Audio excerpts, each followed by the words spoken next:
नदीम साहब की तरफ चलते हैं। ओवर टू यू नदीम साहब। बहुत शुक्रिया आप दोनों का। हम कोशिश कर रहे हैं कि इसहाक डार साहब, पाकिस्तान मुस्लिम लीग नवाज़ के सीनियर रहनुमा, वो हमारे साथ शामिल हों। डार साहब अस्सलाम वालेकुम। जी सलाम जनाब मलिक साहब। डार साहब बहुत शुक्रिया आप हमारे साथ शामिल हो रहे हैं। वी आर एक्सपेक्टिंग कि नवाज शरीफ साहब भी थोड़ी देर में एड्रेस करेंगे। पहले तो ताज़ा जी तरीन जी। पार्टी पोजीशन बता दें। 265 का कौमी असम्बली का ऐवान है।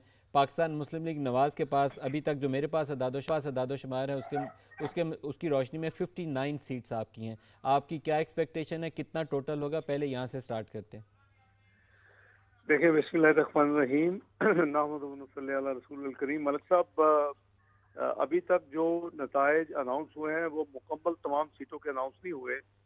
और हमारी जो कौमी असम्बली की हमारी अपनी वेबसाइट भी यहाँ है, और हमारी कोई पूरी एक बहुत बड़ी टीम है जो डाटा कंपाइल करती है और एग्रीगेटेड डाटा साथ साथ चलता है।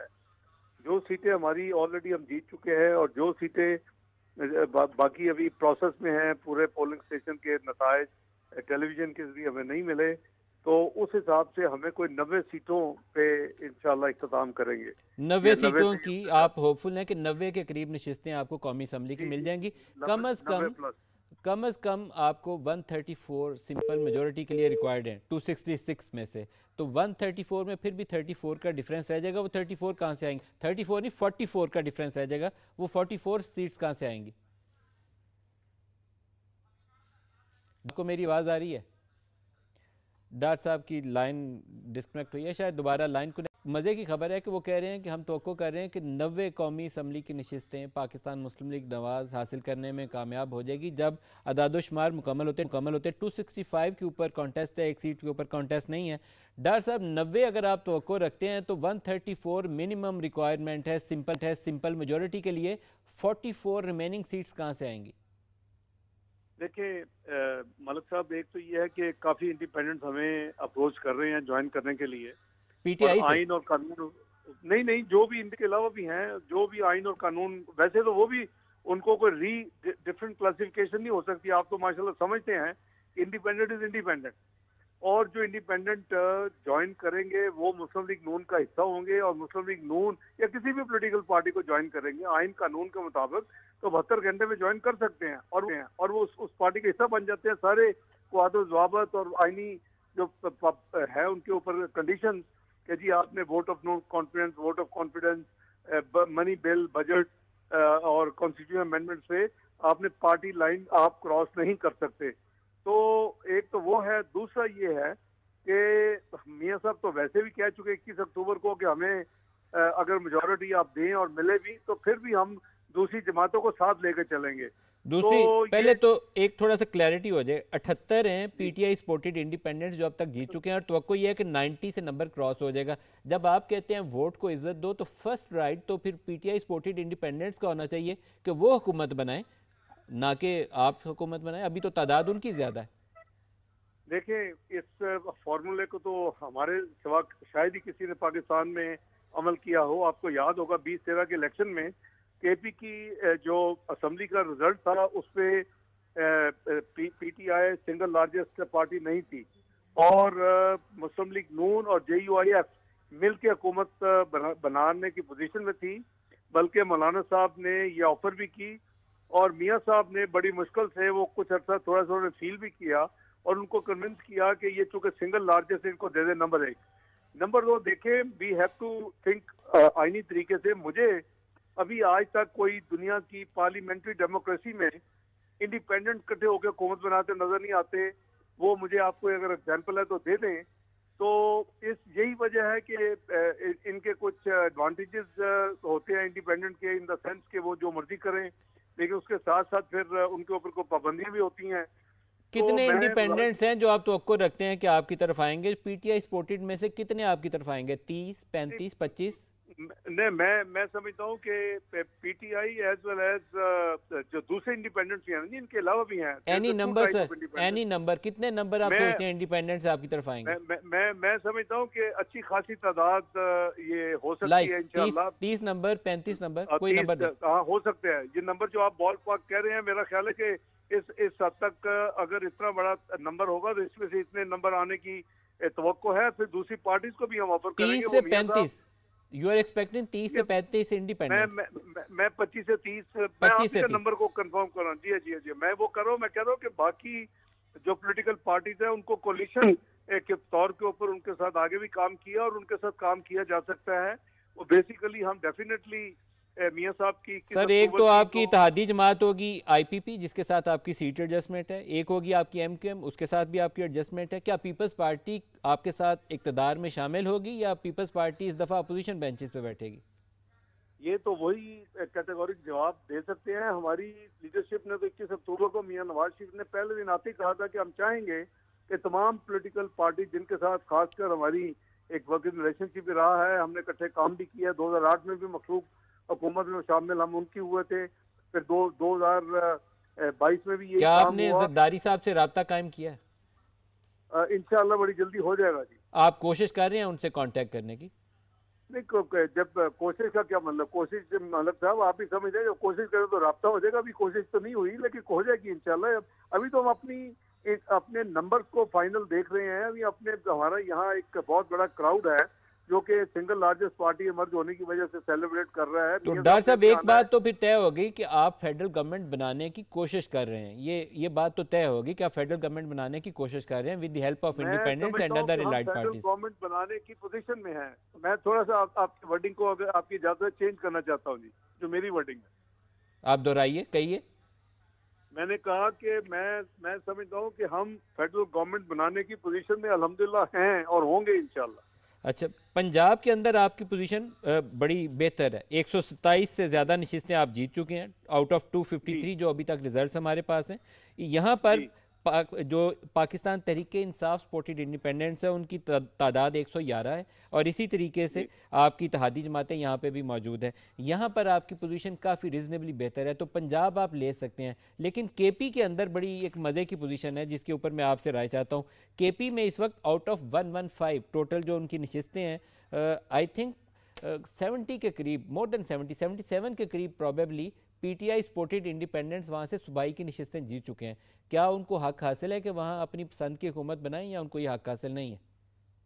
देखिए, एक तो जो आपने पहला फरमाया वो ऑलरेडी हम 50% के पे हैं। पंजाब जितने रिजल्ट डिक्लेयर हुए हैं उनमें से 127, तो obviously we are already 50% plus. तो जहां तक बाकी रिजल्ट आएगा तो वो भी, तो मुझे उम्मीद है कि पंजाब में हमारी मेजॉरिटी पार्टी के तौर पे हम उभरेंगे। और इसके अलावा जो दूसरी आपने जो मुझे सवाल फरमाया वो जो केपी का, तो उस पे बड़ी ये यूनिक किस्म की सिचुएशन बन गई है कि मैंने कभी, पता नहीं आपको तो मेरे नॉलेज में इजाफा करे, मैंने पार्लियामेंट्री डेमोक्रेसी में इंडिपेंडेंस को कोई हुकूमत बनाते नहीं देखा। हुकूमत का हिस्सा तो हमेशा होते हैं, लेकिन ये तादाद चूंकि बड़ी है और वहाँ लार्जेस्ट है, तो या तो वो किसी पॉलिटिकल पार्टी एक हिस्सा बन जाएंगे और उनसे कोई तय कर लेंगे, क्योंकि अभी नई पॉलिटिकल पार्टी बना के तो उसमें तो ज्वाइन नहीं कर सकते ये। But they are in majority, लोगों ने उनको मुंतखब किया है और देयर इज एवरी मतलब पॉलिटिकल राइट, डेमोक्रेसी के अंदर जो मेजोरिटी है उसको हुकूमत बनाने का मौका मिलना चाहिए। 77 आउट ऑफ 115 क्लियर कट लोगों ने एक फैसला किया है, तो उनके रास्ते में कोई रुकावट नहीं आनी चाहिए, उनको मौका मिलना चाहिए। तो रुकावट ना कभी बने हैं ना बनेंगे। जब उनका क्लियर कट रास्ता नहीं था, हमने तो उस वक्त भी उनकी हुकूमत बनाई थी 2013 सर में। नवाज शरीफ साहब जो अभी एड्रेस करने जा रहे हैं, इसहाक डार साहब जी? जो नवाज शरीफ अभी एड्रेस करने जा रहे हैं, तो ये क्या उनकी एक विक्ट्री स्पीच है जिसमें वो अपनी फतह का ऐलान करेंगे? देखिए, हमारे जो लोग माशाल्लाह जो जीते हैं वो भी उनके बड़े जुलूस यहाँ पहुंच चुके हैं। जो हमारी सिंगल लार्जेस्ट पोजीशन है एनए में इस वक्त हमारे डाटा के मुताबिक वो भी हमारे सामने है। और जो हमारी मेजॉरिटी पार्टी, जिसको मैंने ट्वीट भी की थी पॉलिटिकल पार्टी के तौर पे जो मर्ज हुई है पंजाब में, वो भी सामने है। तो इन सब चीज़ों का जाहिर है कि वो, मेरा ख्याल है जितने यहाँ बहुत बड़ी तादाद जमा हो चुकी है उनका शुक्रिया भी अदा करेंगे। अपनी जो पार्टी है उनके जो टीम से काम किया है, तो वो विक्ट्री स्पीच जो होती है वो क्लियर कट अरेंजमेंट्स के बाद होती है। और यही वजह है कि काफी लोगों ने कल कहा जी मियां साहब चले गए, कल तो कोई पोजीशन ही नहीं थी कि कोई नंबर जो है कोई 6% पे, कोई 9% पे, कोई 3% पे, उसके बेसिस पे फैसले हो रहे थे। और माशाल्लाह हमारे साथी दोस्त डार साहब 90 नशिस्तें अगर आपकी हों, बाकी आपके इत्तेहादी और इंडिपेंडेंट्स आपके साथ मिले, तो क्या नवाज शरीफ वजारत उज़्मा के उम्मीदवार बनेंगे या पार्टी में से कोई और उम्मीदवार होगा? क्योंकि पहले पोजीशन ये थी कि सादा अक्सरियत आएगी तो नवाज शरीफ वज़ारत उज़्मा के उम्मीदवार होंगे, नहीं तो नहीं होंगे।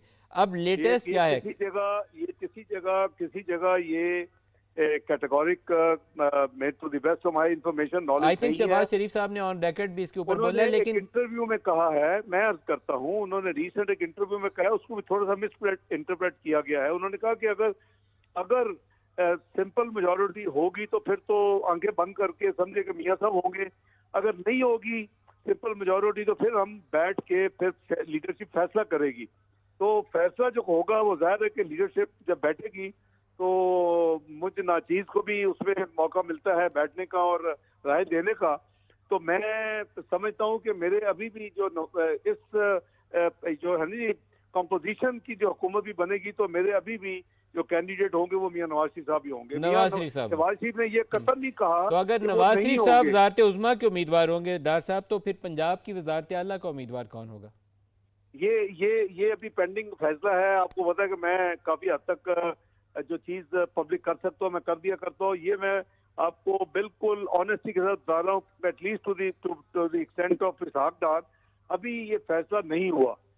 और क्या ये फैसला होगा इसहाक डार की अपनी तो पोजीशन क्या होगी? क्या नवाज शरीफ के राइट हैंड मैन के तौर पर आप पहले भी काम करते रहे, फाइनेंस मिनिस्ट्री और 50 कमेटियां आप चलाते थे, तो क्या दोबारा फाइनेंस मिनिस्टर भी होंगे और लीडिंग प्लेयर होंगे हुकूमत के अंदर, या क्या पोजीशन होगी? देखिए मैं आइदर कैपेसिटी में मैं देखिए, एक तो ये अल्लाह करे इंशाल्लाह पीएमएल की हुकूमत में मियां नवाज शरीफ साहब चौथी प्राइम मिनिस्टर बने, ये मेरा ख्वाब भी था और एफर्ट भी थी पिछले कई महीनों की।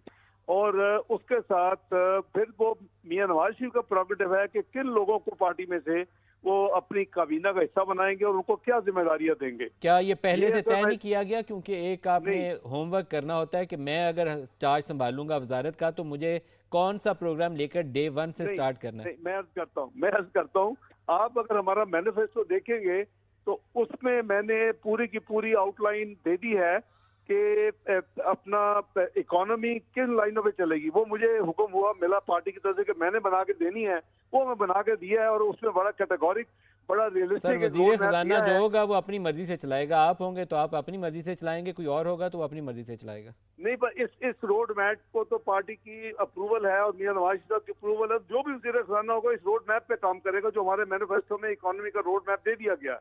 सर एक चीज़ और बता दें, कल हमारे पास 7 से और बलूचिस्तान के दूर दराज इलाकों से नताइज 9, 10, 11, 12 बजे तक तफसीलात आ गई। 100% 7 का नतीजा आ गया।